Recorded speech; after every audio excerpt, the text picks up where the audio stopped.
大家好，我是海娟，今天分享一道火烧的新做法，多加了一种食材，使火烧的表面更加的酥脆，因为水分充足，内心还特别的柔软，特别的好吃。下面开始制作，盆中倒入普通面粉500克，5克酵母，5克泡打粉，5克的白糖促进发酵，用温水和面，先把酵母化开，边倒边搅拌。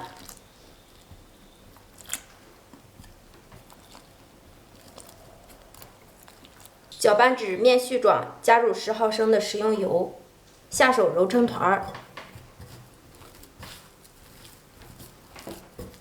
揉成一个比较柔软的面团儿，盖上盖子，放在一边醒面10分钟。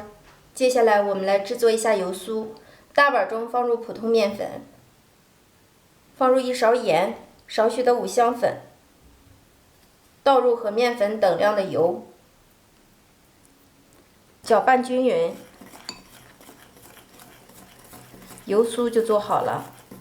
取出醒好的面团，再次搓揉均匀，直接把面团按压扁，擀成长方形的大薄片，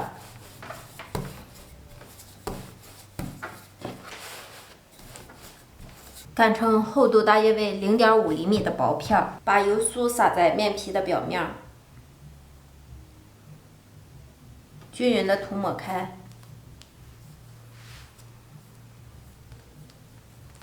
然后从底边卷起来，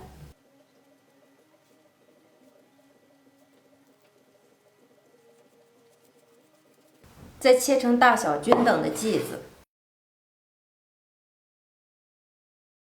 拿过一个面剂，先把两头捏严捏紧，防止漏酥，然后两头拽长，叠加在一起。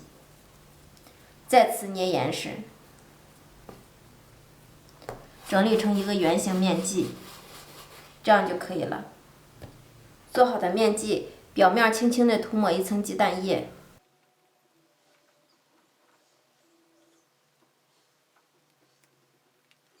抹鸡蛋液的一面直接沾满面包糠，按压紧实。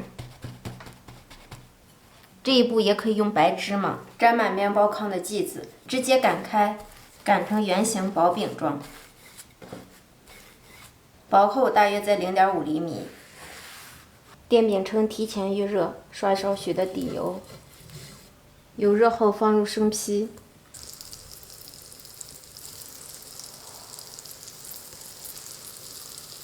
盖上盖子，开中火烙，烙至底边变色，给它翻一个面。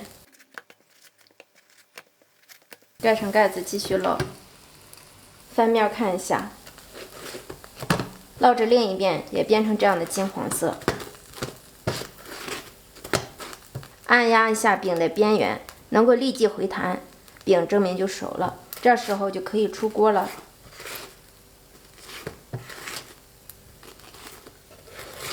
火烧就全部出锅了，看看是不是特别的漂亮？这面颜色也是特别的漂亮。